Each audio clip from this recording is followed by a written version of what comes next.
Bonsoir à tous et bienvenue dans cette nouvelle édition de 24h Sénat. Voici les titres. TV5 Monde, victime d'un piratage de grande envergure, une attaque informatique revendiquée par un groupe islamiste. Fleur Pellerin, la ministre de la Culture, dénonce un acte terroriste. La DGSI a été saisie. La pollution en Ile-de-France toujours aussi élevée. Le seuil d'alerte sera dépassé demain pour la 3e journée consécutive. Les mesures de prévention seront reconduites sans aller toutefois jusqu'à l'instauration de la circulation alternée. La crise au Front National suite. Le cas de Jean-Marie Le Pen sera tranché lors d'un bureau politique la semaine prochaine. Cette crise entre le père et la fille peut-elle profiter à Marine Le Pen qui voit l'occasion d'achever la normalisation? C'est le débat du 24h Sénat. Une cyberattaque sans précédent dans l'histoire de la télévision. La chaîne internationale francophone TV5 Monde a été victime dans la nuit de mercredi à jeudi d'un piratage ciblé de la part de l'État islamique. Les programmes ont pu être rétablis seulement aux alentours de 18h. Le récit de cette journée avec Cécile Sixou. Tout a commencé sur Twitter. Il était 22h hier soir. Des images de djihadistes sont apparues sur les comptes de la chaîne. Elles se sont propagées à Facebook, puis à l'antenne de TV5 Monde, provoquant l'arrêt des programmes. Une cyberattaque de grande envergure revendiquée par Daesh. Utiliser TV5 Monde qui est présente sur l'ensemble de la planète, c'est sans doute cela qui a été visé, utilisé. Ce matin, Bernard Cazeneuve, Laurent Fabius et Fleur Pellerin, pas moins de 3 ministres, ont fait le déplacement. Une enquête a été ouverte. Il faut que chacun comprenne la gravité de la menace et que chacun ait bien à l'esprit que le gouvernement français, avec ses partenaires européens, mobilise tous les moyens à sa disposition, juridiques, techniques, humains, pour faire face à cette menace. Et ceux qui sont à l'origine de ces actes doivent savoir qu'ils seront rattrapés par la justice. Le ministre de l'Intérieur a également annoncé la création de 500 postes supplémentaires pour prévenir ce genre d'attaque. Fleur Pellerin, elle, a réuni les dirigeants de différents médias. Nous allons faire un point sur les mesures à mettre en place, à la fois pour assurer la sécurité des réseaux, leur résilience, et puis voir les mesures qui sont nécessaires à mettre en place et à prévoir pour l'avenir, pour essayer de prévenir au maximum ce type de situation et pour pouvoir gérer les crises si nouvelle crise il devait y avoir. Ce n'est pas la première fois qu'un média est ainsi attaqué. Les grandes chaînes ne sont pas à l'abri de ce genre d'attaque. Il n'y a pas de protection absolue. Il faut chaque fois revoir les procédures. Il faut chaque fois s'attendre à ce que les barrières qu'on a mises en place soient à un moment donné contournées ou surmontées. Les programmes de TV5 Monde n'ont toujours pas repris leur cours normal. Il faudra plusieurs jours pour stopper cette attaque. La loi Macron, toujours en débat au Sénat. Les sénateurs vont examiner ce soir les dispositions concernant le permis de conduire. Lors de l'examen du texte à l'Assemblée nationale, le ministre de l'économie avait proposé que des agents de la Poste se substituent aux inspecteurs. Mounir Soussi. Passer son permis avec un facteur, c'est l'idée du gouvernement pour réduire les délais d'attente de présentation à l'examen. Aujourd'hui, il faut patienter en moyenne 3 mois pour obtenir une date. Le projet de loi veut avoir recours aux agents de la Poste dans les zones les plus engorgées. Une solution envisageable pour les professionnels, mais ils avertissent, la fonction d'inspecteur ne s'improvise pas. Il faut vraiment qu'ils suivent, ces gens de la Poste, la formation complète, l'initiation sur le terrain. Le tout, ça dure 1 an quand même, ou pas loin. Après, oui, on peut faire des examens. Après, et oui, on peut se recycler et changer de métier. Mais une force à point, j'y crois pas. Au Sénat, la commission spéciale a retoqué cette proposition. L'aspect exceptionnel du recours aux agents publics risque à terme de poser un problème de droit selon les rapporteurs du texte, qui profiteront de la discussion pour obtenir des précisions. Nous n'avons pas assez d'éléments d'information. Combien d'agents de la Poste pourraient être mis à disposition? Quel serait le coût de cette mise à disposition et quel serait le coût de leur formation? Parce qu'on ne peut pas envisager que ces agents de la Poste n'aient pas une formation préalable pour faire passer des épreuves pratiques du permis de conduire. Si le remplacement des inspecteurs par des agents publics est écarté par le Sénat, les motifs de mécontentement sont nombreux pour les professionnels de la formation à la conduite, qui protestent toujours contre le projet de suppression d'un nombre d'heures de conduite minimum avant l'examen ou l'installation d'auto-écoles en ligne. Un pic et des polémiques alors que le seuil d'alerte à la pollution de l'air sera dépassé une nouvelle fois en Ile-de-France. Les atermoiements du gouvernement concernant la mise en place de la circulation alternée dans la capitale font grincer des dents. Sandra Cerquera. L'air de rien, le ton ne cesse de monter entre l'État et la mairie de Paris. À chaque nouveau pic de pollution, Anne Hidalgo réclame la circulation alternée à Ségolène Royal, qui la refuse. La ministre s'oppose à l'écologie punitive. La mise en place de la circulation alternée dépend de la préfecture et donc de l'État. Écologie sans frontières dénonce l'inaction du gouvernement. Nous avons eu 3 jours de circulation alternée en 17 ans, comme s'il y avait eu 3 jours de pollution en France en 17 ans. Les pouvoirs publics ont ils font de la concertation, ils se réunissent, sont réunis hier, les ministres, etc. Ils attendent, je pense sans le dire, le vent ou la pluie. Le vent ou la pluie leur évitera de prendre une mesure courageuse, entre guillemets. Ségolène Royal appelle aujourd'hui les villes à prendre leurs responsabilités, réclamant que dans 5 ans, tous les bus et taxis soient électriques. Une annonce qui fait réagir à la région Île-de-France. Pour Corinne Ruffet, vice-présidente, il est trop facile de renvoyer la balle aux collectivités. Le problème, c'est qu'il n'y a aucun lieu, pour l'instant, de décision. Et donc la région, par le biais de ses élus et la ville de Paris, à chaque fois se mettent ensemble pour appeler le gouvernement à agir. Mais en fait, c'est là où on voit que ça dysfonctionne. C'est qu'il n'y a pas de gouvernance digne de ce nom. Et on n'a pas d'endroit où se parler. À chaque fois, on obtient, parce qu'on fait une manifestation, un rendez-vous avec la ministre, on croise le préfet par hasard, on lui parle de quelque chose. Ah, c'est pas sérieux, franchement. Jean-Vincent Placé, chef de file des écologistes au Sénat, plaide pour donner le pouvoir aux régions, notamment concernant la circulation alternée, et relance même l'idée des péages urbains pour lutter contre la pollution. Et pour évoquer ce nouveau pic de pollution, notre invité ce soir, Giraud Guibert, bonsoir. Vous êtes président de la Fabrique écologique et vous avez été auditionné ce matin par la commission d'enquête sénatoriale qui traite de ces questions. Comment réagissez-vous à ces divergences entre la mairie de Paris, la région et le gouvernement autour de cette mesure qui est la circulation alternée ? Alors, je pense qu'il y a vraiment un sujet important, puisqu'on sait bien qu'il y a des conséquences sanitaires graves, à la fois d'ailleurs du pic de pollution et de la pollution de fond. Et donc, il est important que l'État prenne ses responsabilités. Ça fait maintenant plusieurs décennies que le sujet est posé. À chaque fois se pose le problème, et c'est ce que nous avons dit ce matin à la commission d'enquête parlementaire, et sur une base qui est celle de la Fabrique écologique, c'est-à-dire tout à fait rigoureuse et transpartisane, il est évident qu'il faut que l'État organise la circulation alternée et un certain nombre de mesures en cas de pic de pollution. On a par exemple donné l'exemple ce matin que si les choses avaient été prévues à l'avance, les entreprises doivent pouvoir jouer un rôle dans l'organisation de cette circulation alternée en faisant en sorte que leurs salariés puissent s'organiser pour y faire face. Mais tout ça, ça doit se planifier à l'avance et s'anticiper à l'avance. Et c'est quand même incompréhensible. Ce sujet dure depuis, encore une fois, plusieurs décennies. Et à chaque fois, nous retombons sur le même problème. Je pense que là, il y a vraiment une carence de l'État. Alors, vous le disiez, vous avez été auditionné ce matin. C'est un des messages que vous avez souhaité faire passer aux sénateurs. Il travaille sur le coût économique de la pollution de l'air et ses conséquences sanitaires. Ça, c'est le bon intitulé, selon vous, quand on attaque à ce problème de la pollution ? C'est un excellent intitulé, parce que je ne vais pas le faire à leur place, mais on leur a donné évidemment quelques indications assez précises. Le coût est très important. Extrêmement important. Ils feront eux-mêmes le chiffrage, bien entendu. Le coût est extrêmement important. Et ce qu'il y a de plus intéressant, c'est que d'abord, il est croissant, ce coût. Et d'autre part, quand on met en regard ce coût avec le coût des mesures de prévention qui pourraient être prises, il y a une disproportion considérable. En d'autres termes, on pourrait très bien prendre quelques mesures de prévention assez faciles à prendre, peu coûteuses, pour arriver à des économies très substantielles en matière de coûts sanitaires, de coûts pour les ravalements des maisons, de coûts... Enfin, il y a toute une série de coûts, une palette très importante. Donc je crois que ce message-là, en termes purement d'efficacité de l'action publique, est tout à fait essentiel à comprendre, à entendre. Et donc je me réjouis que la commission d'enquête parlementaire travaille dans ce sens-là, bien entendu. Paris accueille le sommet climat à la fin de l'année. Pourtant, on vient de le dire, la France est loin d'être exemplaire. Quelles sont les mesures que le gouvernement devrait prendre de manière urgente, selon vous ? Alors moi, je pense qu'il faut surtout bien distinguer ce qu'on appelle la fabrique écologique, pollution climatique, pollution atmosphérique, pollution intérieure.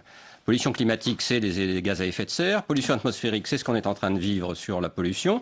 Il y a aussi la pollution intérieure sur les locaux intérieurs des habitations qui pose un vrai sujet. Et je crois qu'à l'évidence, il devrait y avoir un plan d'ensemble sur ces sujets pour faire avancer les choses. Il y a toute une série de mesures concrètes, encore une fois, très simples à mettre en œuvre, y compris par exemple sur les épandages agricoles, y compris sur la circulation évidemment en ville. Et donc, il y a évidemment des investissements, mais qui, eux, porteront effet dans la durée. Et je pense que, pour le coup, il y a beaucoup d'idées dans les ONG, nous aussi, nous avons beaucoup d'idées. On a par exemple, nous, l'idée qu'il serait indispensable de mettre des indicateurs dans la ville pour que les citoyens eux-mêmes puissent mesurer, par exemple sur une base vert, orange, rouge, puissent voir où en est l'air qui est autour d'eux. Et je pense qu'ils prendront... ça sera un élément supplémentaire. D'où viennent les freins? Parce que ce sont des mesures toutes simples de santé publique. D'où viennent les freins, selon vous? Eh bien, les freins viennent sans doute que, d'abord, il y a certains intérêts économiques qui n'ont pas forcément intérêt à ce que se développe ça. Et puis, je crois qu'il y a aussi, il faut être objectif, une prise de conscience assez générale de l'importance de ces sujets qui peut-être existaient moins ailleurs. Et puis, je dois dire qu'il faut aussi trouver des solutions qui soient gagnant-gagnant pour tout le monde. C'est vrai que il est important de mettre en place des dispositifs qui ne pénalisent pas non plus les gens qui habitent à 80 km des agglomérations et qui doivent prendre leur voiture. Et donc, il y a à organiser les choses. C'est pas très compliqué. Il suffit d'anticiper et d'organiser les choses pour que dans ce genre de circonstances, on puisse agir efficacement. Je voudrais vous faire agir également à ce rapport de l'ADEME qui envisageait la possibilité de remplacer l'électricité nucléaire par un bouquet 100% renouvelable. C'est Mediapart qui sort cette information. Ce rapport aurait été enterré. Est-ce que vous en avez eu connaissance? Moi, je n'ai pas d'informations. Je me réjouis en tout cas qu'il soit publié. Hein. Ça me paraît important. Par la presse. Dans la presse. Je me réjouis qu'il soit publié. Je me réjouis qu'il y ait des études qui examinent l'ensemble des hypothèses en matière de politique énergétique. Je crois qu'il ne faut pas avoir d'œillères. Il ne faut pas avoir de présupposés. Il faut qu'on puisse examiner l'ensemble des hypothèses. Chaque hypothèse a des avantages, des inconvénients. Il y a des hypothèses plus ou moins faisables. Je n'ai pas eu le temps de regarder le scénario lui-même. On le regardera à la Fabrique écologique de manière attentive. Et je crois qu'il est très important sur ce sujet de nourrir le débat par un ensemble d'hypothèses scientifiques, sérieuses, organisées. Il n'y a pas de raison de sous-estimer une hypothèse par rapport aux autres. Ensuite, la conclusion qu'on en tire, ça fait partie du débat politique. Merci beaucoup, Jérôme Guibert, d'avoir été notre invité ce soir. Merci. Emery de Montesquieu a vu ses comptes de campagne rejetés par la commission des comptes de campagne. Le sénateur UDUC du Gers indique qu'il payait une erreur qui n'est pas de son fait, mais celle de son mandataire qui a mal fait son travail. Cette décision doit encore être confirmée ou non par le Conseil constitutionnel. Manifestation contre l'austérité, des dizaines de milliers de personnes ont défilé à Paris et en France. Les syndicats qui entendaient faire une démonstration de force contre la politique du gouvernement ont finalement peu mobilisé. Ils étaient 32 000 dans la capitale selon la police, 120 000 selon les syndicats. Et puis, sachez que la France a été condamnée aujourd'hui par la Cour européenne des droits de l'homme pour ne pas avoir relogé une famille, malgré une décision de justice lui octroyant un logement dans le cadre de la loi sur le droit au logement opposable. 24 heures Sénat, tout de suite le débat.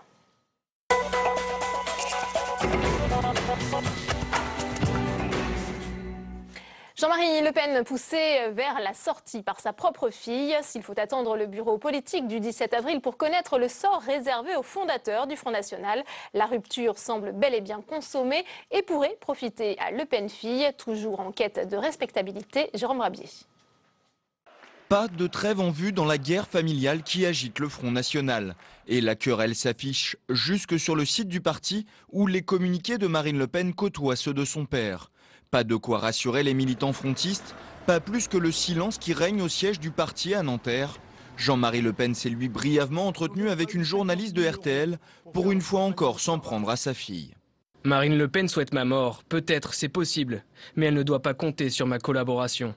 Autant dire que la prise de parole de Marine Le Pen ce soir aux 20h de TF1 sera scrutée, même si les principaux dirigeants ont déjà marqué leur distance avec Jean-Marie Le Pen, y compris ceux qui se sont longtemps inscrits dans ses pas, sans cacher leur malaise. Je le regrette et croyez bien, quand je m'entends dire ça, je me dis mais c'est pas possible, c'est pas moi qui dis ça.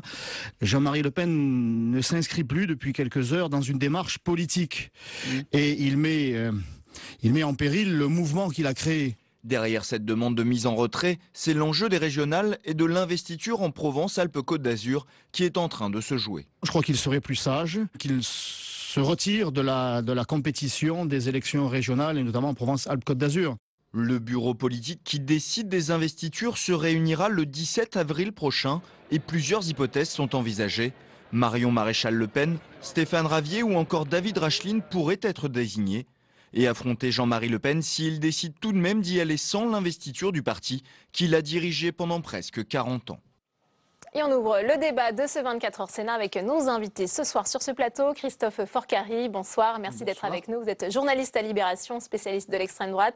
Avec nous également sur ce plateau, Jérôme Sainte-Marie, bonsoir, président de Polling Vox. Merci d'être en notre compagnie. Alors il semblerait que la rupture soit entièrement consommée entre le père et la fille. Est-ce que vous voyez, Christophe Forcari, une réconciliation possible?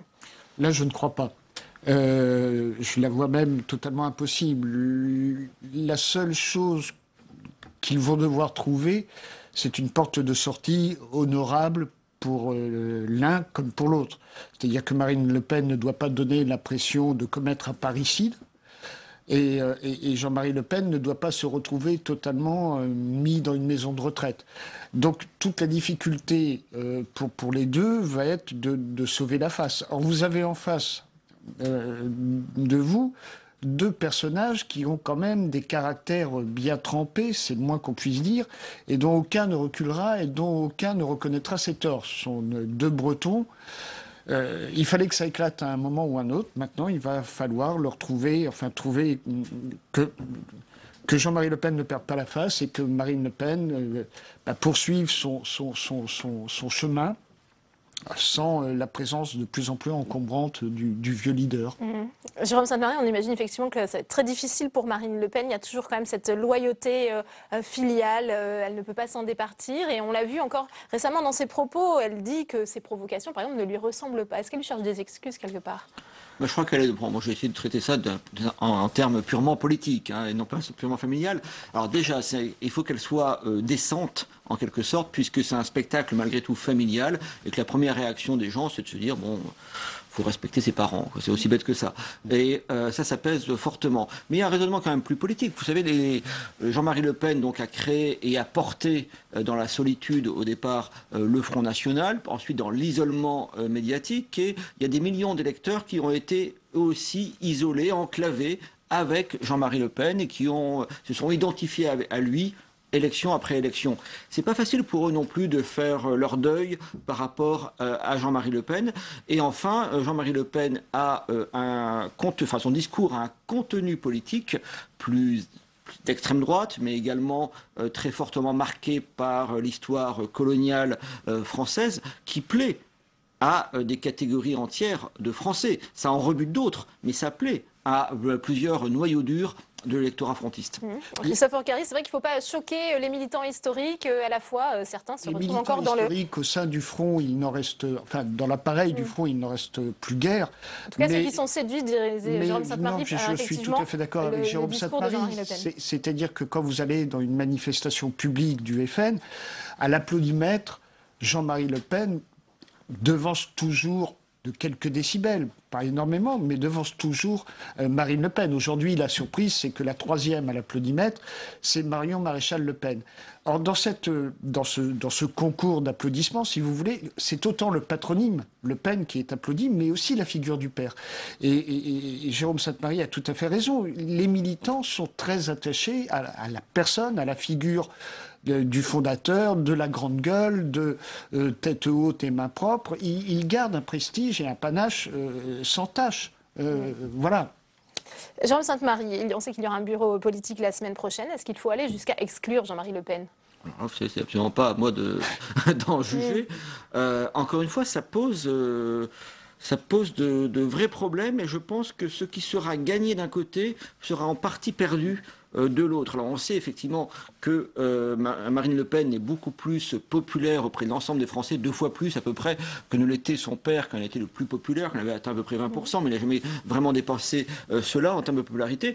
Elle fait au moins 2 fois plus, mais comme l'a dit Christophe Forcari, c'est vrai qu'en termes d'applaudimètres auprès du noyau dur, c'est pas pareil. On peut même aller jusqu'aux sympathisants. C'est pas pareil. Il y a, effectivement, vous avez dit que vous avez cité 3 Le Pen, 3 générations de Le Pen. Il faut rappeler, par exemple, que M. Philippot, lui, est beaucoup moins applaudi, beaucoup moins populaire. Donc c'est assez curieux, d'ailleurs. Je crois que c'est à peu près unique qu'on ait une telle histoire familiale. Ça existe parfois dans des lieux, dans des villes, des dynasties de ce genre, mais au niveau national, c'est une situation shakespearienne unique. Ouais. Est-ce qu'il y a un risque d'implosion du parti? On sait que déjà en 98, il y avait eu une rupture avec les maigretistes. Bruno Gollnisch a dit très clairement hier soir que si Jean-Marie Le Pen devait être contraint de quitter le Front National, il le suivrait. Et pourtant, Bruno Gollnisch n'a pas été ménagé particulièrement par le président historique du Front National. Moi, je ne crois pas du tout à une implosion. Vous parliez d'exclusion tout à l'heure. Le seul problème, c'est que les statuts sont assez flous, tout ça, sur le statut du président d'honneur du Front National. Donc personne n'est en mesure aujourd'hui de dire ce qui va se passer. Et là, on dit c'est une querelle arrangée entre l'un et l'autre, où Jean-Marie jouerait le méchant flic, et Marine apparaîtrait comme la bonne, celle qui dit vous voyez, je mets le méchant de côté et puis voilà, je présente un nouveau visage du Front National.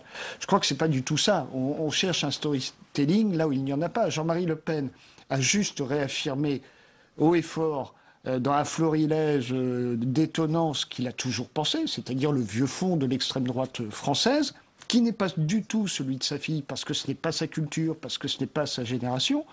Voilà. Maintenant, la seule chose qu'on ne peut pas empêcher Le Pen de faire, c'est de parler.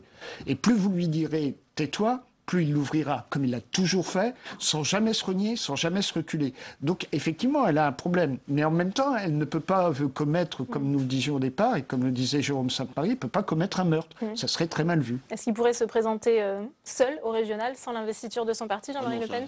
Ça paraît totalement inconcevable. Je crois qu'au-delà de la culture, il y a aussi la visée n'est pas la même. Évidemment, Jean-Marie Le Pen, on n'est pas sûr qu'il ait jamais voulu prendre le pouvoir, mais il n'a jamais été en situation de le faire, de toute façon. Donc lui, il cultivait une identité très forte et effectivement avec des marqueurs et ce scandale qui lui a permis quand même de tenir, que le Front National tienne durant 30 ans dans des conditions, encore une fois, très difficiles. Marine Le Pen, c'est très différent, elle veut prendre le pouvoir. Elle veut avoir le pouvoir et pour cela, il y a un cliquet absolu. C'est pas l'islamophobie, c'est pas telle ou telle position, c'est l'antisémitisme et la Seconde Guerre mondiale. Donc elle est obligée de nettoyer cet aspect-là. Pour répondre à votre question tout à l'heure, moi je vois pas comment tout est possible, on assiste à des choses tellement incroyables, comment Jean-Marie Le Pen pourrait être exclu. Je crois que là, le coup serait absolument terrible. Par contre, la fonction qu'il occupe actuellement peut être supprimée, par exemple. Ça peut être ce genre de choses. Donc finalement, cette crise lui profite clairement. On a parlé de cette clarification idéologique. C'était l'occasion rêvée pour Marine Le Pen de enfin mettre en place sa stratégie de normalisation du parti? Non, ça lui permet de réaffirmer sa stratégie de dédiabolisation qu'elle avait initiée déjà depuis avant 2002 même. Mais ça lui permet cette réaffirmation, effectivement, mais je ne suis pas sûr que électoralement ça la serve. Je pense que, on va dire, l'électorat le plus mou du Front National, ou même toutes les nouvelles générations qui votent pour le Front National, et elles sont nombreuses, les jeunes, je ne suis pas sûr que ce genre de propos puisse les conforter dans son vote, donc, dans leur vote. Donc justement, c'est bien pour ça qu'elle a tenté de mettre un coup d'arrêt. Jérôme Sainte-Marie, est-ce que ça la sert ou ça la dessert électoralement, ce que vient de dire je ne sais pas quel est le solde. Je voudrais plus insister, ce que tout le monde dit, ça marque bien sa différence, c'est formidable. Oui, enfin, il faut en même temps que le vote Front National garde sa spécificité. C'est pas sur l'histoire de la Seconde Guerre mondiale, tout le monde s'en moque, mais c'est sur la critique à travers ses propos particulier, c'est le positionnement anti-système. Contre la classe dominante, la classe intellectuelle, etc. Cette forme de rancœur, voire de haine qui existe profondément dans la population face aux élites, c'est ça qui est exprimé à travers ces propos-là. S'il n'y a plus ça, avec un UMP qui par ailleurs tient sur l'islam, et aussi des propos tout à fait particuliers, eh bien, est-ce que la différence va être suffisamment forte pour que ce vote Front National demeure nécessaire? C'est là où il y a un problème de curseur qui est pas facile en réalité. Christophe Porcari, effectivement, est-ce que ça va rester un parti d'extrême droite sans Jean-Marie Le Pen, le Front National? Non, je pense qu'il perdra effectivement. Déjà, il a perdu beaucoup de manière générationnelle. Je veux dire, les pères fondateurs du FN ont disparu. La vieille garde qui était des guerres coloniales est partie, où elle se fait quand même très âgée. Donc, on n'est plus dans ce schéma-là. Il reste quelques noyaux, quelques petits groupuscules qui gravitent autour du Front National, mais qui n'y sont pas, le jugeant trop mou. Je pense que Marine Le Pen a très bien compris que pour évoluer et pour aller dans sa marche vers le pouvoir, elle devait transformer le FN en un parti populiste de droite dur, tel qu'il existe dans beaucoup de pays européens, aujourd'hui. Je pense que c'est la voie qu'elle a choisie. Jérôme Sainte-Marie, sur cette question. Oui, peut-être que ça reste un parti d'extrême droite, oui, je vois. Christophe Forcari, parce que si vous prenez la géographie du vote Front National, et surtout l'endroit où il remporte ses succès de second tour, c'est pour l'instant essentiellement, pour les municipales par exemple, ou législatives, dans le sud, dans le littoral méditerranéen, et le noyau dur électoral là-bas, pour connaître un tout petit peu ces deux régions, c'est bien la population rapatriée, qui ne vote pas toutes évidemment Front National, mais qui constitue le noyau dur militant, motivé, etc. Ce qui n'est plus le cas dans l'Est de la France ou dans le Nord. Donc il y aura des pertes, mais il y aura des gains, mais il y aura aussi à mon avis des pertes. Oui. Parce que dans le discours, il reste quand même toujours basé, le discours du Front National, autour d'une priorité nationale en matière d'embauche, d'aide sociale, de logement.